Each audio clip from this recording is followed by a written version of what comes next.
Hi hello friends, welcome back to my channel. ನಾನು ಇವತ್ತು ನಿಮ್ಮೆಲ್ಲರಿಗೂ ಕಡಲೆಕಾಳು ಸಾಂಬಾರು ಹೇಗೆ ಮಾಡೋದು ಅಂತ ಹೇಳ್ಕೊಡ್ತಾ ಇದ್ದೀನಿ. ಬನ್ನಿ ಹೇಗೆ ಮಾಡೋದು ಅಂತ ನೋಡ್ಕೊಂಡು ಬರೋಣ. ಒಂದು ಮಿಕ್ಸಿ ಜಾರಿಗೆ 2 3 ಲವಂಗ, ಒಂದು ಅರ್ಧ ಇಂಚಷ್ಟು ಚಕ್ಕೆ, ಒಂದು ಬೆಳ್ಳುಳ್ಳಿ, ಒಂದು ಸ್ವಲ್ಪ ಶುಂಠಿ, ಜೊತೆಯಲ್ಲಿ ಒಂದು ಈರುಳ್ಳಿ, ಒಂದು ಟೊಮ್ಯಾಟೊ, ಒಂದು ಸಾಕಾಗುತ್ತೆ ಸಣ್ಣ ಸೈಜಷ್ಟು ಒಂದು ಟೊಮ್ಯಾಟೊ, ಜೊತೆಯಲ್ಲಿ ಒಂದು ಅರ್ಧ ಹೋಳು ಕಾಯಿ ತುರಿ. ಕ್ವಾಂಟಿಟಿ ಸ್ವಲ್ಪ ಜಾಸ್ತಿ ಬೇಕು ಅಂದರೆ ಕಾಯಿ ಸ್ವಲ್ಪ ಜಾಸ್ತಿ ಹಾಕ್ಕೊಳ್ಳಿ. ಒಂದು ಸ್ವಲ್ಪ ಕೊತ್ತಂಬರಿ ಸೊಪ್ಪು, ಒಂದು 3 4 ಸ್ಪೂನ್ ಖಾರದ ಪುಡಿನ. ತರಕಾರಿ ನಾನು ಎಲ್ಲ ಥರ ತರಕಾರಿನೂ ಹಾಕ್ಕೊಂಡಿದ್ದೀನಿ. ಬದನೆಕಾಯಿ, ಹೀರೆಕಾಯಿ, ಆಲೂಗೆಡ್ಡೆ, ಬೀನ್ಸು, ಎಲ್ಲ ಥರ ತರಕಾರಿ ಇದೆ. ಜೊತೆಯಲ್ಲಿ ಮೊಳಕೆ ಕಟ್ಟಿರೋಂಥ ಕಾಳುಗಳು. ಒಗ್ಗರಣೆಗೆ ಈರುಳ್ಳಿ, ಟೊಮ್ಯಾಟೊ, ಕೊತ್ತಂಬರಿ ಸೊಪ್ಪು ಮತ್ತು ಈರುಳ್ಳಿ ಹೂವು.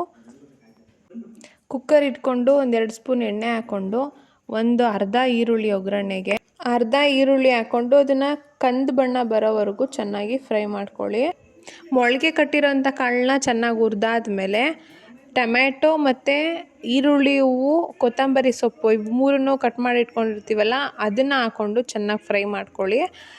ಹಸಿ ವಾಸನೆ ಹೋಗೋವರೆಗೂ ಹುರಿದ್ರೆ ಚೆನ್ನಾಗಿರುತ್ತೆ. ಕಾಳು ಮತ್ತು ಈರುಳ್ಳಿ ಹೂವು ಎಲ್ಲ ಇರುತ್ತಲ್ಲ ಅದೆಲ್ಲ ಹಸಿ ವಾಸನೆ ಹೋಗೋವರೆಗೂ ಚೆನ್ನಾಗಿ ಹುರ್ಕೊಳ್ಳಿ.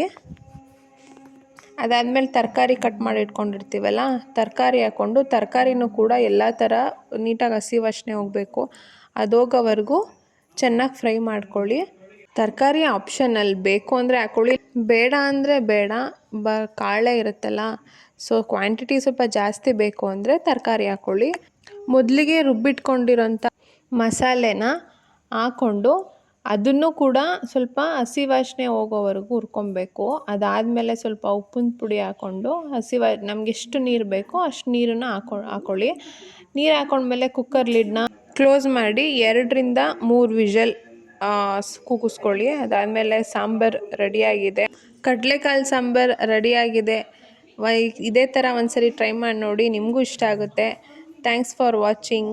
C you next blog.